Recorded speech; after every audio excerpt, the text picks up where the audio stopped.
Assalamualaikum friends, we are going to install IDM extension in Chrome manually.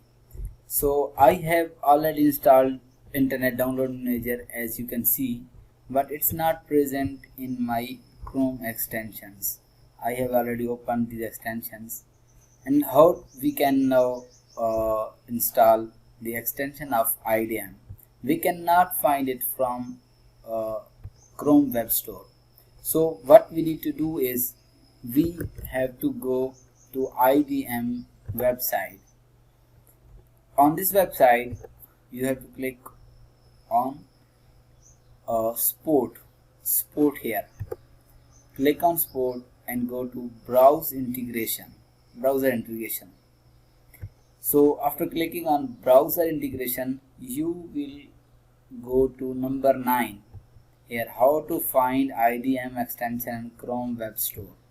So we will click on this, and here is a link. You have to follow this link. I will click it and it will open the exact IDM extension which you can never find by searching in the Chrome Web Store. So that's the link, and now as you can see, the Internet Download Manager extension has been installed in our Chrome web browser. Thank you so much.